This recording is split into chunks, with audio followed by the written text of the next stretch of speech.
ৰাজ্যত সমাগত দুটা পৰ্যায়ত অনুষ্ঠিত হ'ব পঞ্চায়ত নিৰ্বাচন ইফালে ঘোষণা হ'ব লগা হায়াৰ ছেকেণ্ডাৰী পৰীক্ষাৰ ৰিজাল্ট ছাত্ৰ ছাত্ৰীসকল চিন্তিত হৈ পৰিছে বহুতে কনফিউজ বহুতৰে বিভিন্ন প্ৰশ্ন হায়াৰ ছেকেণ্ডাৰী পৰীক্ষাৰ ৰিজাল্ট আগতে ওলাব নে হায়াৰ ছেকেণ্ডাৰী পৰীক্ষাৰ ৰিজাল্ট পঞ্চায়ত নিৰ্বাচনৰ পিছত ওলাব বহুতৰে বিভিন্ন ধৰণৰ কনফিউজ আৰু বিভিন্ন ধৰণৰ প্ৰশ্ন সবিশেষ জানিবলৈ চাই থাকক আজিৰ এই বিশেষ প্ৰতিবেদন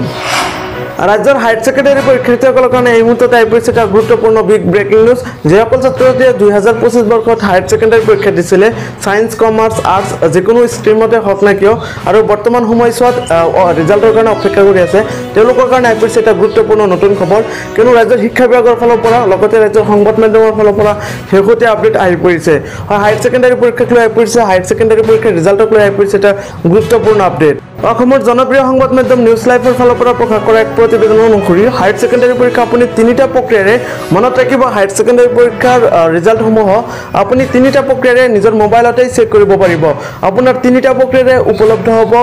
ৰিজাল্টসমূহ আপোনাৰ মোবাইলত হায়াৰ ছেকেণ্ডাৰী পৰীক্ষাৰ ৰিজাল্ট চেক কৰিব হ'লে তিনিটা মেথড থাকিব অনলাইন মেথড অৰ্থাৎ ৱেবছাইটৰ জৰিয়তে কোনকেইটা ৱেবছাইটৰ জৰিয়তে আপুনি হায়াৰ ছেকেণ্ডাৰী পৰীক্ষাৰ ৰিজাল্ট চেক কৰিব পাৰিব অথবা হায়াৰ ছেকেণ্ডাৰী পৰীক্ষাৰ ৰিজাল্ট চেক কৰিব হ'লে মেইন কোনটো ৱেবছাইট সেই ৱেবছাইটৰ লিংক এই ভিডিঅ'ৰ ডেছক্ৰিপশ্যনত দিয়া থাকিব আপুনি চেক কৰিব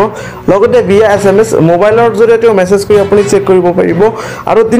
তিনি নম্বৰ অপচনটো হৈছে উপলব্ধ মোবাইল এপ্লিকেশ্যন অৰ্থাৎ প্লে ষ্টৰৰ পৰা আপোনাৰ এটা এপছ ইনষ্টল কৰিব লাগিব সেই এপছৰ জৰিয়তে আপুনি হায়াৰ ছেকেণ্ডাৰী পৰীক্ষাৰ ৰিজাল্টসমূহ চেক কৰিব পাৰিব এতিয়া বহুতৰে প্ৰশ্ন বহুতৰে কনফিউজ কিয়নো হায়াৰ ছেকেণ্ডাৰী পৰীক্ষাৰ ৰিজাল্টক লৈ ধাৰাবাহিকভাৱে ইউটিউব অথবা ফেচবুকত ভিডিঅ' আপলোড হৈয়ে আছে হয় হায়াৰ ছেকেণ্ডাৰী পৰীক্ষাৰ ৰিজাল্টক লৈ ধাৰাবাহিকভাৱে ইউটিউব অথবা ফেচবুকত ভিডিঅ' আপলোড কৰি আছে বহুতে যে কেতিয়া ৰিজাল্ট ওলাব কোন নিৰ্ধাৰণ কৰা ডেটটো কেতিয়া ৰিজাল্ট ওলাব কোন তাৰিখত ৰিজাল্ট ওলাব ৰাতিপুৱা কেই বজাত ৰিজাল্ট ওলাব এই ক্ষেত্ৰত অসমৰ জনপ্ৰিয় সংবাদ মাধ্যম নিউজ চেনেল অৰ্থাৎ নিউজ লাইভৰ ফালৰ পৰা প্ৰকাশ কৰা প্ৰতিবেদনত ইয়াত স্পষ্টকৈ লিখিছে একচেপ্টেড ৰিজাল্ট ডেট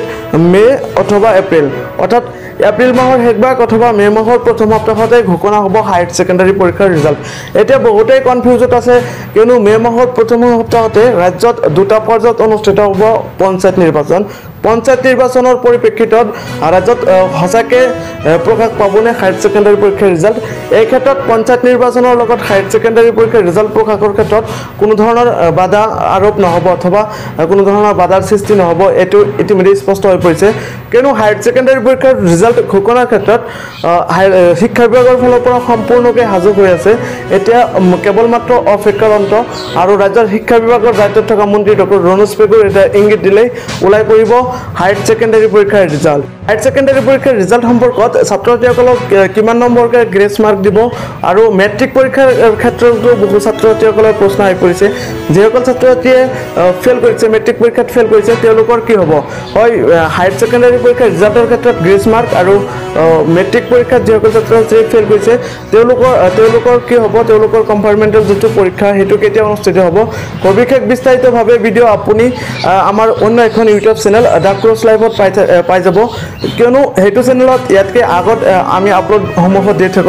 দি থাকোঁ গতিকে দ্য ক্ৰছ লাইভ চেনেলটো ছাবস্ক্ৰাইব কৰিবলৈ একেবাৰে নাপাহৰিব মনত ৰাখিব দ্য ক্ৰছ লাইভ চেনেলটো আপোনাৰ কাৰণে বহুতেই দৰকাৰ ভিডিঅ'ৰ ডেছক্ৰিপশ্যনত লিংকটো দিয়া আছে আপুনি এতিয়াই ছাবস্ক্ৰাইব কৰক সকলো ধৰণৰ শিক্ষামূলক আপডেট তাত আগতীয়াকৈ পাই যাব